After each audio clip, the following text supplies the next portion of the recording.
Today, we're traveling back in time to ancient Egypt with LEGO's iconic Pharaoh's Quest theme. We'll explore its rich storyline, sets, and even discuss how LEGO sent its designers to Egypt while developing this theme for inspiration and to gather creative ideas. Get ready to join Professor Archibald Hale and Jack Rains as they embark on a perilous journey to uncover the secrets of Amset-Ra and his 6 powerful desert artifacts. With ancient warriors, flying mummies, a massive cobra, and other strange and terrifying creatures, this adventure certainly isn't for the faint of heart. So grab your explorer hat and get ready to explore the world of LEGO Pharaoh's Quest. Let's dig in. Before delving fully into the world of Pharaoh's Quest, it's important to first take a quick stroll down memory lane and explore the background of this theme. You see, in 1998, LEGO introduced the Adventurers theme, which followed Johnny Thunder in his journeys, which also included sub-themes such as the Amazon rainforest, Dino Island, and Egyptian desert parts of Adventurers. The Egyptian desert sub-theme was one of the most popular, featuring sets that brought the mysteries of ancient Egypt to life. Some of the most famous sets from this line were the Temple of Anubis, with this really cool hot air balloon, the Sphinx Secret Surprise, and the Mummy's Tomb. These sets all contained new and interesting pieces and minifigures which were an instant hit. The minifigures included explorers such as longtime fan favorite Johnny Thunder and Sam Sinister, as well as mummies and Egyptian guards. These sets were absolutely packed with traps and secrets to keep the adventurers on their toes. Now, despite its success, the Egyptian sub-theme of Adventurers only lasted for a little over a year. Now, fast forward to 2011 though, and the Pharaoh's Quest line was born. These sets and this theme in general was kind of a spiritual successor to the Adventurers theme, with many similarities in terms of design and play features. However, Pharaoh's Quest took things to a whole new level with its intricate storyline and detailed minifigures. The entire design process of a new LEGO theme takes years, and Pharaoh's Quest was no exception. However, there was an additional special twist. You see, the design stage for Pharaoh's Quest is also the setting for one of LEGO's longest-running mysteries. There's a well-known rumor in the LEGO community that the company sent its design team to Egypt to gather research and get ideas for what would turn into the Pharaoh's Quest theme. Now, while LEGO has never officially confirmed this rumor, it has been discussed on many LEGO forum websites over many years. And to be honest, it's not hard to see why LEGO would want to send its designers to Egypt for inspiration.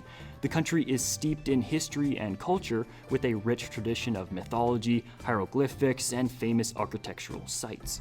LEGO likely wanted its set designers to immerse themselves in the history of the ancient Egyptians to ensure that the sets and storyline were influenced by real Egyptian culture. And also, I can't blame them for wanting to see the Great Pyramid of Giza and the Sphinx with their own eyes. If true, this wouldn't be the only time that LEGO has sent its designers on a field trip. The design team of LEGO Hidden Side famously went to New Orleans to capture the design and style of the American port city. But whether or not the rumor is true though, it's clear that the Pharaoh's Quest line is a labor of love for LEGO's design team. The sets are incredibly detailed and feature some of the most unique minifigures in the company's history. So whether they traveled to Egypt or not, it's clear that the designers put a lot of time and effort into creating Pharaoh's Quest. Now, the Pharaoh's Quest storyline follows the adventures of Professor Archibald Hale and his partner Jack Rains.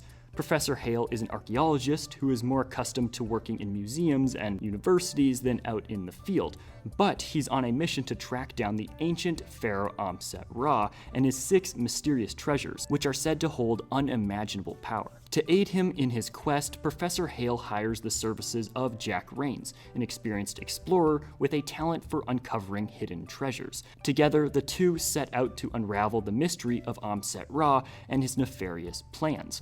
Along the way, they meet up with 2 other adventurers, Mac McCloud and Helena Scowling. Now, with saying that, you may have caught the naming theme going on here. We've got Hale, Rains, McCloud, and Scowling. The last one might not be as obvious to you as the others, but a squall is a violent windy storm, so it fits the weather theme. This theme was chosen to pay respect to the famous LEGO adventurer Johnny Thunder.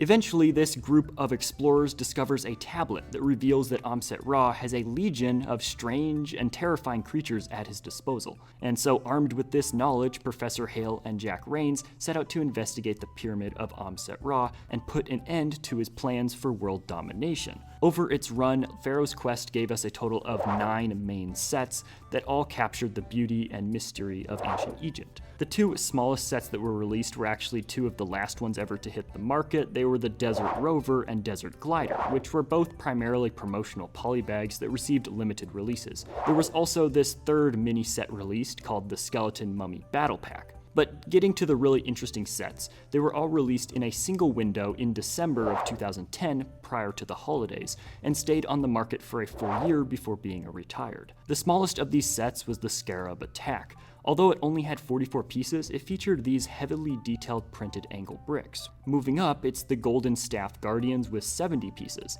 This set came with Mac McCloud and 2 Mummy Warriors. These weren't the first mummies LEGO had released, but they were special in that they had glow-in-the-dark eyes. Digging deeper, it's the 125-piece Flying Mummy Attack, which is one of my personal favorites. I love Jake's biplane and the flying mummies, as well as the Egyptian obelisk that goes great with the other sets in the wave. Getting to the 3 largest sets though, we've got the Cursed Cobra statue, coming in at 213 pieces and 3 minifigures. This was the only set to feature Helena scowling. But the coolest piece from this set is definitely the giant cobra sail. Now actually, whenever I was writing up this script, I noticed something quite odd. You see, online this piece is listed as appearing in 2 different sets, but a quick look through the official Pharaoh's Quest sets only shows it once. So it seems I had a mystery to solve. After digging a bit more, I found an ancient Egyptian artifact myself.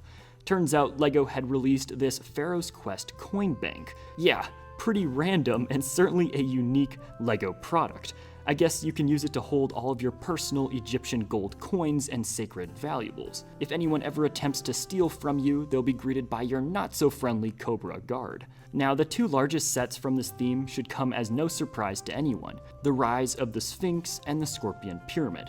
I mean, it just wouldn't be Egypt without a Sphinx and a pyramid, and these 2 sets were very enjoyable. Speaking of which, I aim to make my videos as entertaining as possible, so take a couple seconds to click subscribe if you're enjoying this video. The 527-piece Rise of the Sphinx set was very appropriately named. The famous riddle-asking statue was guarding a precious treasure and waiting to ambush anyone who dared get too close. The statue easily rose to its feet and was incredibly posable, making it a versatile set for either play or display. The set also contained this neat little roadster built in the same style and color as the biplane from the Flying Mummy Attack. Also under the Sphinx was a hidden artifact. Now, I don't know about you, but this looks an awful lot like the Ark of the Covenant from Indiana Jones. This would totally fit with the origins of the series, as the original Adventures theme was heavily based on Indiana Jones too. But of course, what about the biggest and coolest set from the entire wave, the Scorpion Pyramid? With 792 pieces and 7 minifigures, this was easily the crown jewel of the entire line. It was also the only set to give us a few truly unique minifigures. Professor Hale, Mac McCloud, Amset Ra, and the Anubis guards all had unique elements, and these figures can easily sell for more than $40 each. But you see, the set had more than just minifigures. For starters, this set was built on top of an amazing base plate. This giant raised molded base is a true thing of beauty, and I will never stop missing these. The back of the pyramid also slides away to reveal several internal chambers crawling with traps and venomous creatures. Also included was this amazing scorpion sub-build that had a few unique printed parts for the claws. It's fascinating that despite these sets being from 2011, you can still find collectors selling them. Check them out in the description using YouTube's shopping feature. Overall, these sets were some of the most thematically consistent that LEGO has ever made. Any 2 of these could easily be combined into a single scene, which makes me wonder why Pharaoh's Quest only lasted for a single year. Would you like to see it return? Click here to explore another iconic LEGO theme, and subscribe to my channel for more LEGO videos.